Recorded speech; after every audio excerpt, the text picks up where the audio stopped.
شفیع جان صاحب میرے ساتھ موجود ہیں جناب، اور ایک جرگے میں انہوں نے شرکت کی اور جرگے میں وہاں پہ جناب کچھ فیصلے ہوئے اور اس پہ ہم ذرا بات کرنا چاہیں گے۔ شفیع جان صاحب، کیا جرگے میں کنسرنز ریز کیے گئے؟ سب سے پہلے آپ کا شکریہ۔ مبشر صاحب، آپ کو پتہ ہوگا کہ حالیہ بجٹ میں جو فاٹا اور پاٹا پہ ٹیکس لگانے کا جو فیڈرل حکومت ارادہ رکھتی ہے، اس پہ مظاہرے بھی جاری ہیں مالاکنڈ ڈویژن میں۔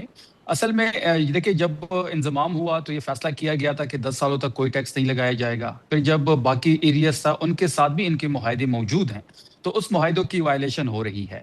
تو اس لیے آج سی ایم ہاؤس میں اس فاٹا اور پاٹا پہ ٹیکس کے جو اس وقت کنڈیشن بنی ہوئی ہے، جو گورنمنٹ ارادہ رکھتی ہے، اس کے حوالے سے آل پارٹی جرگہ بلایا گیا ہے۔ تو یہ یہاں پہ مظاہرے بھی ہو رہے ہیں اور پہلے کہا گیا تھا کہ 10 سال تک ٹیکس نہیں لگے گا، تو پھر یہ کنسرنز آپ کے تو جائز بن گئے پھر، اور اگر جائز بن گئے ہیں تو آپ کے خیال میں اس جرگے کے فیصلے کا کتنا اثر ہوگا وفاقی حکومت پہ؟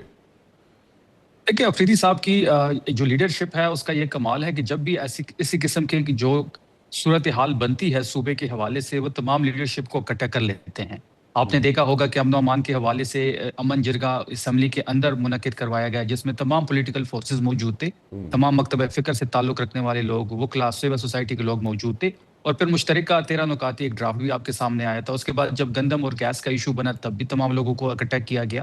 عباد صاحب جو نون سے تعلق رکھتے ہیں، پوزیشن لیڈر، وہ وہاں پہ موجود تھے، گورنر صاحب موجود تھے، افریدی صاحب موجود تھے، اور آج بھی ایک ڈرافٹ آپ کے سامنے انشاءاللہ آئے گا، اور اس سے یہ فائدہ ہوگا کہ تمام لوگ اس وقت ایک سائڈ پہ کھڑے ہیں اور فیڈرل حکومت جو ہے وہ دوسری سائڈ پہ کھڑی ہے۔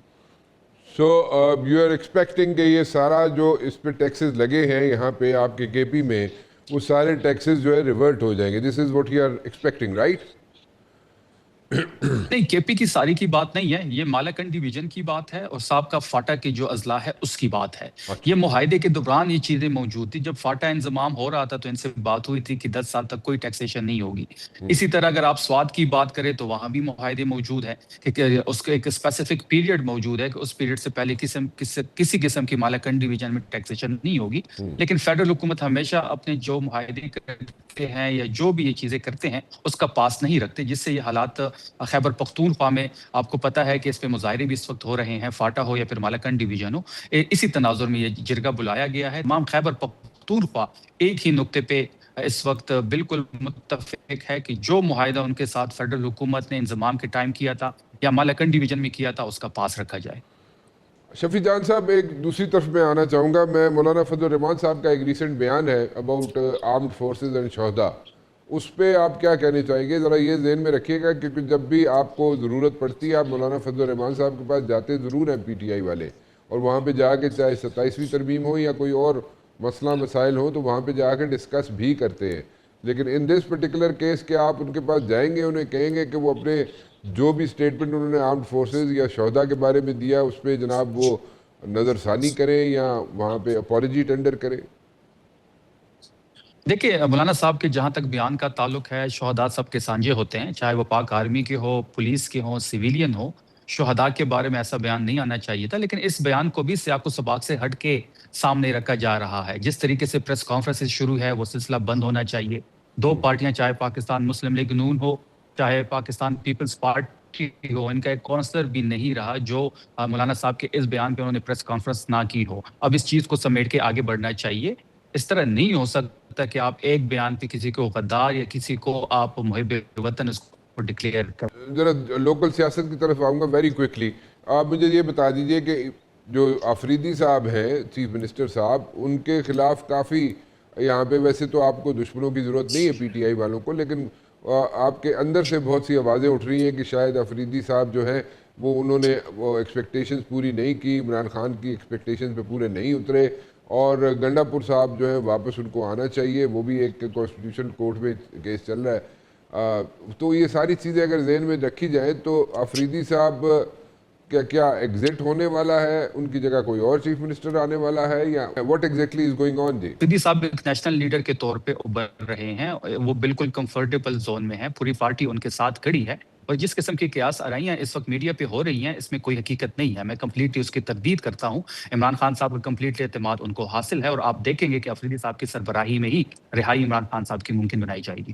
کیا آپ لوگ سب مل کے، جب پہلے گیس کا پرابلم ہوا تھا کے پی میں، تو گورنر، چیف منسٹر، یہ سب لوگ مل کے آپ لوگ چلے گئے تھے جناب پرائم منسٹر کے پاس، اور فیڈرل گورنمنٹ میں آ کے آپ نے کنسرنز ریز کیے، اور اس کو جناب آپ کو وہاں پہ ریلیف بھی ملا.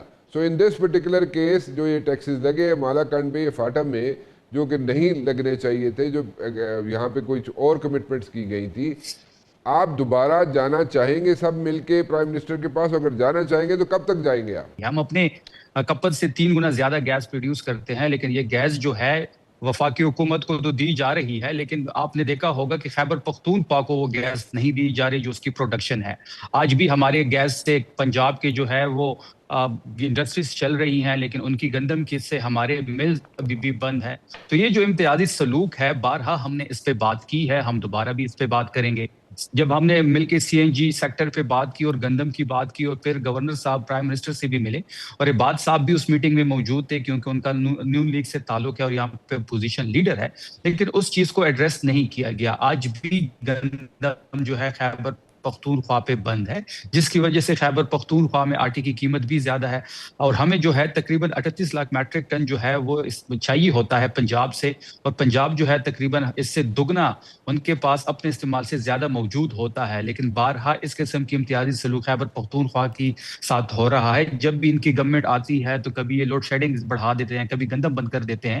ابھی یہ ٹیکس کا جو انہوں نے ایک ایشو کریٹ کیا ہوا ہے، اور اس کو اگلی سطح پہ کون لیڈ کرے گا یہ بھی ڈیسائیڈ ہونا ہے.